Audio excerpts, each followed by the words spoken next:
नमस्कार विद्यार्थी मित्रांनो, सर्वांचं स्वागत आहे आपल्या MPSC टाइम्स या यूट्यूब चॅनलमध्ये. तर आपण कव्हर करत आहोत राष्ट्रीय घडामोडी सिम्प्लिफाईडच्या अंक 32 आणि अंक 33 मधून. तर जानेवारी 2024 ते जून 2024 मधील ज्या काही 6 महिन्याच्या राष्ट्रीय घडामोडी आहेत त्या आपण MCQच्या फॉर्मॅटमध्ये बघत आहोत. आणि हा आपला व्हिडिओ क्रमांक 19 आहे. जर याच्या आधीचे जर तुम्ही व्हिडिओ पाहिले नसेल तर नक्कीच बघून घ्या, तुमची डायरेक्टली उजळणी जी असेल ती होऊन जाईल. तर आता सुरुवात करूया. ज्यांना कुणाला जीके टूरच्या PDF मराठीमध्ये हवे असतील जानेवारी 23 पासून इव्हन ऑगस्ट 2024 पर्यंत तर तुम्हाला त्याची लिंक जी आहे ती व्हिडिओच्या डिस्क्रिप्शन बॉक्समध्ये मिळून जाईल, तुम्ही तिथून चेकआउट करू शकताय. तर आता सुरुवात करूया. तर या व्हिडिओमध्ये एकूण 12 प्रश्न असतील. प्रश्न, त्याचं उत्तर आणि त्याचं स्पष्टीकरण हे तुम्ही व्यवस्थित ऐका, तुमची डायरेक्टली उजळणी जी असेल ती होऊन जाणार आहे. तर आता सुरुवात करूया. तर पहिला प्रश्न असा आहे, अल्लू अर्जुनच्या मेणाच्या पुतळ्याचे अनावरण कुठल्या प्रसिद्ध संग्रहालयात करण्यात आले? तर याचे योग्य उत्तर आहे दुबईतील मादाम तुसा संग्रहालय. तर अल्लू अर्जुनच्या मेणाच्या पुतळ्याचे अनावरण दुबईतील मादाम तुसा संग्रहालयात करण्यात आलेलं आहे. स्पष्टीकरण बघा. तेलुगू अभिनेता अल्लू अर्जुनचा मेणाचा पुतळा दुबईतील प्रसिद्ध मादाम तुसा संग्रहालयात बसवण्यात आला आहे. 28 मार्च 2024 रोजी या पुतळ्याचं अनावरण करण्यात आलेलं आहे. तर हा अल्लू अर्जुन कोण आहे? तर तो आहे तेलुगू अभिनेता. त्याचा मेणाचा पुतळा दुबईतील प्रसिद्ध मादाम तुसा संग्रहालयामध्ये बसवण्यात आलेला आहे, लक्षात ठेवा. पुढचा प्रश्न बघा. पेबनिस्टा याकुरुना हे नाव दिलेल्या जीवाश्माचे अनावरण कधी करण्यात आले? तर याचे योग्य उत्तर आहे 20 मार्च 2024 रोजी. तर पेबनुस्टा याकुरुना हे नाव दिलेल्या जीवाश्माचं अनावरण 20 मार्च 2024 रोजी करण्यात आलेलं आहे. स्पष्टीकरण बघा. शास्त्रज्ञांनी 20 मार्च 2024 रोजी पेरूमध्ये नदीच्या डॉल्फिनच्या 16 दशलक्ष वर्ष जुन्या जीवाश्म कवटीचं अनावरण जे आहे ते केलं. भारतातील गंगा नदीतील डॉल्फिनचा त्याच्याशी सर्वात जवळचं साधर्म्य असल्याचं दिसून आलेलं आहे. आणि पेबनिस्टा याकुरुना या नावाने ओळखले जाणारे हे जीवाश्म दक्षिण अमेरिकेच्या पाण्यात राहणाऱ्या सर्वात मोठ्या डॉल्फिनचा आहे. तर पेबनिस्टा याकुरुना हे जे जीवाश्म आहे हे डॉल्फिनचं आहे, लक्षात ठेवायचं, जे की दक्षिण अमेरिकेच्या पाण्यामध्ये राहतात. आणि शास्त्रज्ञांनी याचं अनावरण जे आहे ते पेरूमध्ये केलेलं आहे. नदीच्या डॉल्फिनमध्ये हे डॉल्फिन जे आहे ते नदीमधले आहेत. हे 16 दशलक्ष वर्ष जुन्या जीवाश्म कवटीचं या शास्त्रज्ञांनी 20 मार्च 2024 ला अनावरण केलं. आणि यांचा साधर्म्य जो आहे हा भारतातील गंगा नदीतील डॉल्फिनशी त्यांचा साधर्म्य जो आहे तो आपल्याला दिसून येतो. तर हे लक्षात ठेवा. पुढचा प्रश्न बघा. इंडिगो एअरलाइनला कोणत्या पुरस्कारानं सन्मानित करण्यात आलं? तर याचं योग्य उत्तर आहे एअरलाइन ऑफ द इयर. तर इंडिगो एअरलाइनला एअरलाइन ऑफ द इयर या पुरस्काराने सन्मानित करण्यात आलेलं आहे. स्पष्टीकरण बघा. इंडिगोला एअरलाइन ऑफ द इयर पुरस्काराने सन्मानित करण्यात आले.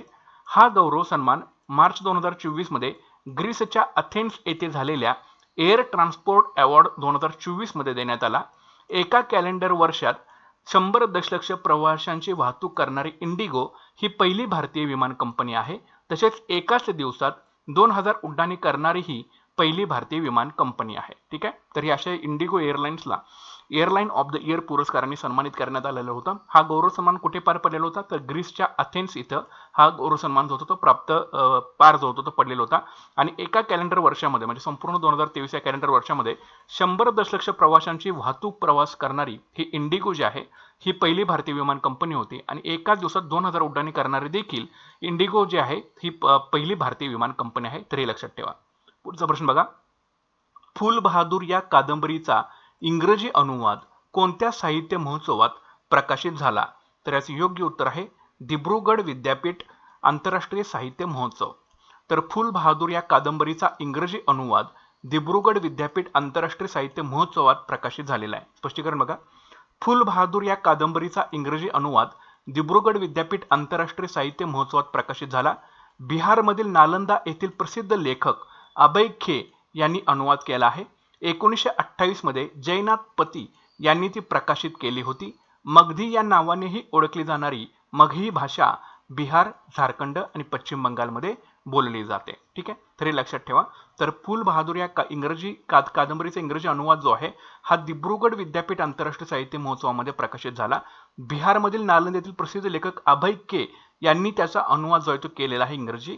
1928 मध्ये जयनाथ पती यांनी ती प्रकाशित केलेली होती ही फुल बहादूर कादंबरी, जी मगधी भाषेमध्ये आहे. आणि मगधी या नावाने ओळखली जाणारी मगही भाषा ही बिहार, झारखंड आणि पश्चिम बंगालमध्ये जी आहे ती बोलली जाते. तर लक्षात ठेवा. पुढचा प्रश्न बघा. सीमा रस्ते संघटनेने लडाखमध्ये कोणत्या रस्त्याचे बांधकाम पूर्ण केले? तर याचं जे योग्य उत्तर आहे ते आहे निम्मू पदम दारचा मार्ग. लक्षात ठेवायचा. तर सीमा रस्ते संघटनेने लडाखमध्ये निम्मू पदम दारच्या मार्ग या रस्त्याचं बांधकाम जे आहे ते पूर्ण केलेलं आहे. स्पष्टीकरण बघा. सीमा रस्ते संघटनेने लडाखमधील निम्मू पदम दारच्या या सामरिकदृष्ट्या महत्त्वाच्या रस्त्याचे बांधकाम 25 मार्च 2024 रोजी पूर्ण केले.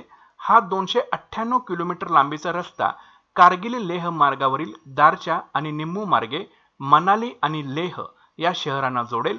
या रस्त्यावर प्रवास करताना शिंकुंडला 16,558 फूट उंचीवरील ही एकच खिंड जी आहे ती ओलांडावी लागते. शिंकुंडला लक्षात ठेवायचं. ठीक आहे. तर अशा प्रकारे हा सीमा रस्ता संघटनेने म्हणजे बॉर्डर रोड ऑर्गनायझेशननं लडाखमधील हा निम्मू पदम दारच्या मार्ग जो आहे याचं रस्त्याचं बांधकाम जे आहे ते पूर्ण केलेलं आहे. हा मनाली आणि लेह या शहरांना जोडायचं काम करेल. 298 किलोमीटरचा लांबीचा रस्ता आहे आणि शिंकुंडला जी 16,500 फूट उंचीवरची एक खिंड आहे ती फक्त ही ओलांडावी लागते. पुढचा प्रश्न बघा. NPCIL आणि NCC यांच्यात कोणत्या क्षेत्रात करार करण्यात आला? तर याचे योग्य उत्तर आहे अणु ऊर्जेच्या शांततापूर्ण वापराबद्दल जागरूकता. तर NPCIL आणि NCC यांच्यात अणु ऊर्जेच्या शांततापूर्ण वापराबद्दल जागरूकता या क्षेत्रामध्ये करार करण्यात आला. स्पष्टीकरण बघा. NPCIL आणि NCC यांच्यात अणु ऊर्जेच्या शांततापूर्ण वापराबद्दल लोकांमध्ये जागरूकता वाढवण्यासाठी करार करण्यात आला. 21 मार्च 2024 रोजी नवी दिल्ली येथे सामंजस्य करारावरची स्वाक्षरी जी आहे ती केलेली आहे. बरं, करार कशासाठी? अणु ऊर्जेच्या शांततापूर्ण वापराबद्दल लोकांमध्ये जागरूकता वाढवण्यासाठी हा NPCIL आणि NCC मध्ये जो आहे तो करार जो आहे तो करण्यात आला. हा कुठं करण्यात आला? नवी दिल्ली या ठिकाणी करण्यात आला. तर ही पॉईंट लक्षात ठेवा. पुढचा प्रश्न बघा.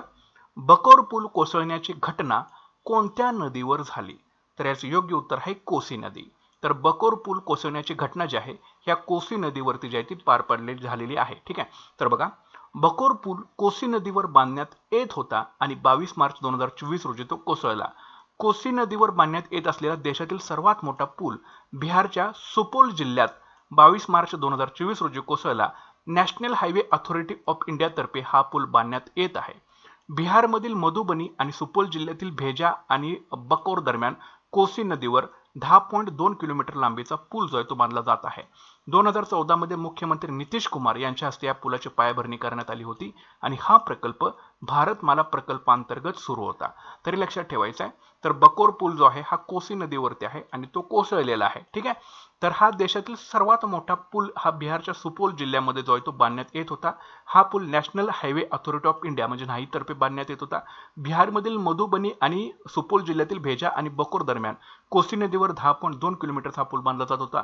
याचं उद्घाटन जे आहे ते मुख्यमंत्री नितीश कुमार यांनी केलेलं होतं आणि हा प्रकल्प जो होता कोसी नदीवरचा बकोर पूल हा भारतमाला प्रकल्पांतर्गत जो होता तो बांधण्यात येत होता आणि हा पूल जो आहे तो कोसळला होता म्हणून ही न्यूज चर्चेत होती. लक्षात ठेवायचं आहे.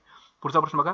रेड मडच्या प्रक्रियेसाठी IIT मद्रासने कोणत्या रसायनाचा वापर केला आहे? तर याचे योग्य उत्तर आहे फॉस्फोरिक ऍसिड. तर रेड मडच्या प्रक्रियेसाठी IIT मद्रासने फॉस्फोरिक ऍसिड या रसायनाचा वापर केला आहे. स्पष्टीकरण बघा. IIT मद्रास येथील संशोधकांनी फॉस्फोरिक ऍसिडचा वापर करून रेड मड म्हणून ओळखल्या जाणाऱ्या बॉक्साईटच्या अवशेषावर प्रक्रिया करण्यासाठी एक पद्धत तयार केलेली आहे. ठीक आहे. या प्रक्रियेमध्ये बॉक्साईटच्या कचऱ्यातून मौल्यवान घटक वेगळे केले जातात. रेड मड हे ॲल्युमिनियम उत्पादन प्रक्रियेतील उप उत्पादन असून त्यामध्ये आर्सेनिक, शिसे आणि पारा यासारख्या विषारी जड धातूंचा समावेश असतो. संशोधकांनी रेड मडवर प्रक्रिया करण्यासाठी फॉस्फोरिक ऍसिडचा वापर जो आहे तो केलेला आहे. ठीक आहे. तर IIT मद्रास येथील संशोधकांनी या फॉस्फोरिक ऍसिडचा वापर करून रेड मड म्हणून ओळखलं जाणारं काय केलेलं आहे बॉक्साईटच्या अवशेषावर प्रक्रिया करण्यासाठी एक पद्धत तयार केलेली आहे. या प्रक्रियेमध्ये काय होतं बॉक्साईटच्या कचऱ्यातून मौल्यवान घटक जे असतात ते वेगळे केले जातात. रेड मड काय आहे ॲल्युमिनियम उत्पादन प्रक्रियेतील उप उत्पादन आहे. त्याच्यामध्ये आर्सेनिक, शिसे आणि पारा यासारख्या विषारी जड धातूंचा समावेश असतो. तर असं सुद्धा विचारते रेड मड मध्ये कशाचा समावेश होतो आर्सेनिक, शिसे आणि पारा. तर संशोधकांनी रेड मड प्रक्रिया करण्यासाठी फॉस्फोरिक ऍसिडचा वापर जो आहे तो केलेला आहे. तर हे पॉईंट लक्षात ठेवा. पुढचा प्रश्न बघा. राजस्थानने कोणत्या प्रकारची प्रणाली सुरू केली आहे? तर याचे योग्य उत्तर आहे जलसंसाधन माहिती प्रणाली. तर राजस्थानने जलसंसाधन माहिती प्रणाली जी आहे ती सुरू केलेली आहे. याचं स्पष्टीकरण बघा. राजस्थानने पाण्याच्या उपलब्धतेवर आधारित उत्तम पाणी व्यवस्थापन सक्षम करण्यासाठी राज्य जलसंसाधन माहिती प्रणाली डॅशबोर्ड सुरू केलं आहे. हे पोर्टल सुरू करणारे राजस्थान हे देशातील पहिलं राज्य जे आहे ते ठरलेलं लक्षात ठेवायचं आहे. ठीक आहे. तर राजस्थानने काय केलेलं आहे पाण्याच्या उपलब्धतेवर आधारित उत्तम पाणी व्यवस्थापन सक्षम करण्यासाठी राज्य जलसंसाधन माहिती प्रणाली डॅशबोर्ड सुरू केलेला आहे. याचं नाव आहे जलसंसाधन माहिती प्रणाली आणि अशा प्रकारचं पोर्टल सुरू करणारं राजस्थान जे आहे देशातील पहिलं राज्य जे आहे ते ठरलेलं आहे. लक्षात ठेवा. पुढचा प्रश्न बघा. NCW आणि RPF यांच्यात काय करार झालेला आहे? तर याचे योग्य उत्तर आहे मानवी तस्करी रोखणे आणि त्यासाठी सामोरे जाणे. तर NCW आणि RPF यांच्यात मानवी तस्करी रोखणे आणि त्यासाठी सामोरे जाण्यासाठी करार जो झालेला आहे. तर स्पष्टीकरण बघा. राष्ट्रीय महिला आयोग NCW आणि रेल्वे संरक्षण दलाने RPF ने मानवी तस्करी रोखण्यासाठी आणि तिचा सामना करण्यासाठी 19 मार्च 2024 रोजी नवी दिल्ली येथे एक सामंजस्य करार केलेला आहे. या कराराद्वारे दोन्ही संस्थांनी भारतीय रेल्वे नेटवर्कमध्ये महिला तस्करीच्या समस्या प्रभावीपणे सोडवण्यासाठी RPF अधिकाऱ्यांना प्रशिक्षण आणि संवेदनशील बनवण्याचं वचन जे आहे हे दिलेलं आहे. ठीक आहे. तर हे लक्षात ठेवणं तुम्हाला गरजेचं आहे. तर राष्ट्रीय महिला आयोग आणि रेल्वे संरक्षण दलामध्ये हा जो करार आहे तो झालेला कशासाठी? मानवी तस्करी रोखणे आणि तिचा सामना करणे. करार कुठे झाला? दिल्ली या ठिकाणी, नवी दिल्ली या ठिकाणी झालेला आहे. या कराराद्वारे काय होणार आहे?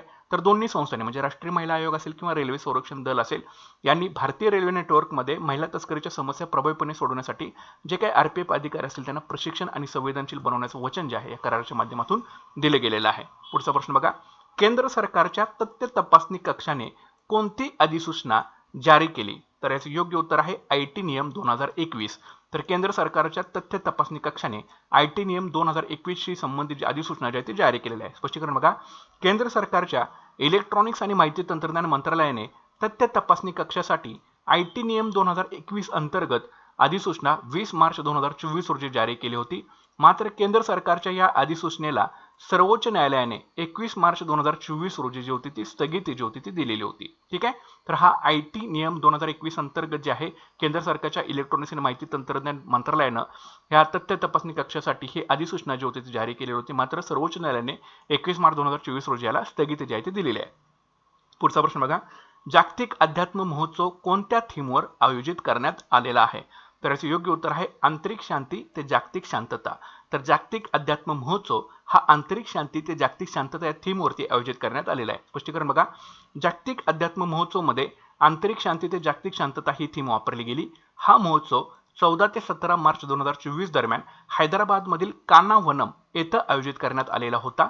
राष्ट्रपती द्रौपदी मुर्मू यांनी या महोत्सवाचं उद्घाटन केलं आणि केंद्रीय सांस्कृतिक मंत्रालयाने हार्टफुलनेसच्या सहकार्याने 14 ते 17 मार्च 2024 दरम्यान हैदराबादमधील कान्हावनम येथे जागतिक अध्यात्म महोत्सवाचं आयोजन जे होतं ते केलेलं होतं. ठीक आहे. थीम काय आहे? आंतरिक शांती ते जागतिक शांतता, जागतिक अध्यात्म महोत्सवाची.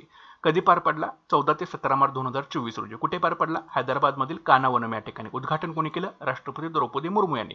आणि कुणी याचं सहकार्य केलं होतं? केंद्रीय सांस्कृतिक मंत्रालय आणि हार्टफुलनेस यांच्या सहकार्यानं हा जो जागतिक अध्यात्म महोत्सव आहे हा 14 ते 17 मार्च 2024 रोजी हैदराबादमधील कान्हावनम येथे आयोजित करण्यात आलेला होता. तर लक्षात ठेवा. तर अशा प्रकारचे एकूण हे 12 प्रश्न आहेत, त्यांचं स्पष्टीकरण आहे. व्हिडिओला तुम्ही जास्तीत जास्त लाईक करत असाल, शेअर करा आणि सारखा व्हिडिओ तुम्ही बघितला तर तुमच्या उजनी डायरेक्टली असेल ते होऊन जाईल. चॅनलवरती नवीन असेल तर नक्की चॅनल आपलं सबस्क्राईब करून घ्या. करंट अफेअरचं टार्गेट सिरीज सुद्धा रेग्युलरली तुम्ही फॉलो करत चला, म्हणजे तुमची चांगली अजून तयारी होईल आणि तुमचे करंट अफेअरचे मार्क्स तुम्हाला जास्तीत जास्त येऊ शकतात. ठीक आहे. तर भेटूयात आता पुढच्या व्हिडिओ सेशनमध्ये. Thanks for watching guys and all the best.